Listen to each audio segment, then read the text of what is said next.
Dalam video ini kita akan belajar tentang konsep dasar dari dinamika rotasi.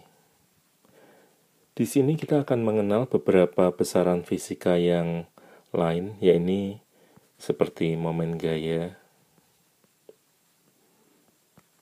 momen inersia, momentum sudut, energi kinetik rotasi, dan juga mempelajari bagaimana keterkaitan antara besaran-besaran tersebut. Nah, sebelumnya kita akan perlu mengingat kembali mengenai beberapa konsep dasar fisika yang sudah pernah kita pelajari, yakni seperti gerak melingkar, momentum linier, dan juga hukum Newton.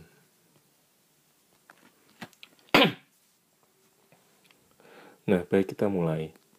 Jadi dahulu ketika kita belajar tentang gerak melingkar, kita sudah belajar bahwa ada sebuah percepatan yang bekerja pada benda yang bergerak melingkar beraturan, yakni percepatan sentripetal.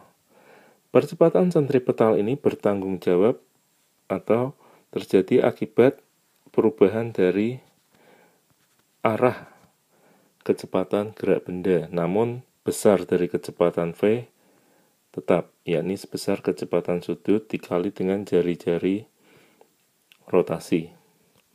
Nah, sekarang ketika kecepatan sudut omega berubah, maka benda di sini akan mengalami apa yang dinamakan sebagai percepatan sudut. Nah, ini kita sudah belajar di materi gerak melingkar berubah beraturan, di mana percepatan sudut atau alfa merupakan suatu ukuran perubahan kecepatan sudut omega terhadap waktu. Jadi, kecepatan sudut akhir dikurangi kecepatan sudut awal dibagi selang waktu. Nah, berubahnya kecepatan sudut omega ini dikarenakan oleh adanya suatu gaya yang bekerja pada arah tangensial atau arah garis singgung dari suatu lingkaran atau lintasan gerak benda. Jadi misalkan di sini, nah ini juga ada suatu gaya yang bekerja pada arah tangensial.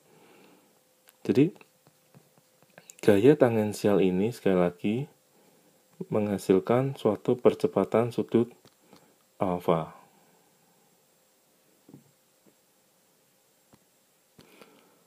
Nah, sekarang kita akan belajar bahwa gaya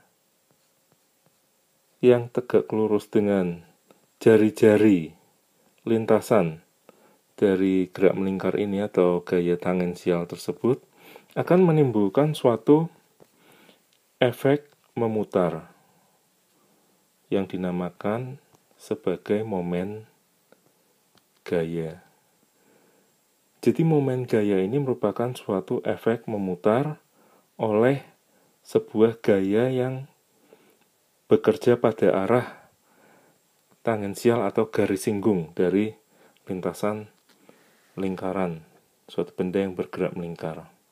Nah, bagian yang pertama ini kita akan mengenal lebih mendalam mengenai momen gaya.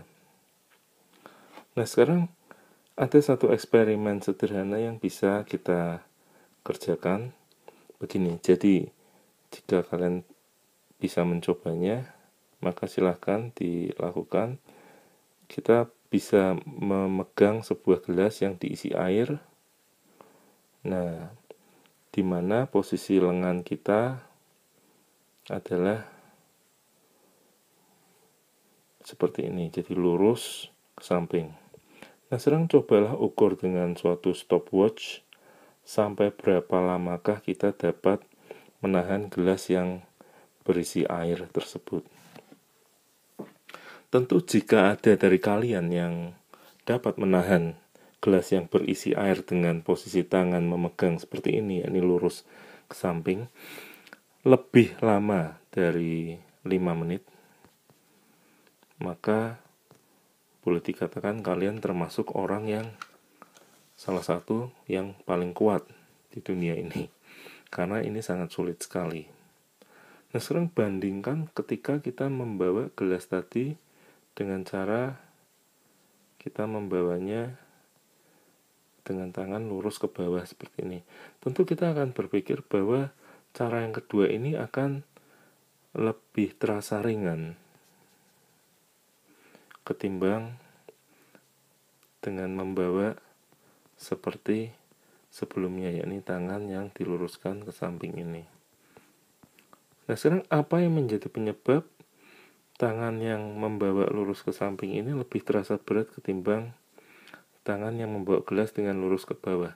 Padahal mereka sebenarnya sama-sama menahan suatu gaya yang sama, yakni gaya berat dari gelas dan air tersebut. Nah, di sini jelas bahwa gaya berat ini ketika posisi tangan lurus ke samping ini, dia menghasilkan suatu efek terhadap engsel dari lengan kita di sini, yakni yang dinamakan sebagai momen gaya. Sementara gaya yang bekerja tadi di mana kita membawanya dengan cara seperti kita menjinjing jadi posisi tangan lurus ke bawah, gaya berat tersebut boleh dikatakan tidak menghasilkan suatu efek putar atau efek rotasi atau momen gaya. Nah, ini yang membedakan. Jadi momen gaya ini suatu efek sekali lagi yang ditimbulkan oleh suatu gaya terhadap suatu pusat rotasi. Nah, hal yang kedua, misalkan kalau kita pernah mencoba untuk membuka ban mobil, nah tentu kita menggunakan perlengkapan, yakni kunci yang dipakai untuk membuka mur, di mana sekarang kita akan pikirkan di manakah posisi tangan kita sebaiknya memegang, apakah di dekat bagian pemutar ini atau di ujung sini. Nah, tentu bagi kita yang pernah mencoba ini, maka posisi yang kedua ini akan terasa lebih ringan. Jadi sekali lagi, meskipun kita punya suatu gaya yang kita kerjakan terhadap sebuah batang, nah ini juga dipengaruhi terhadap bagaimana jarak gaya tersebut ke suatu pusat rotasi atau engsel, sehingga menghasilkan suatu efek memutar yang lebih besar yang dinamakan momen gaya.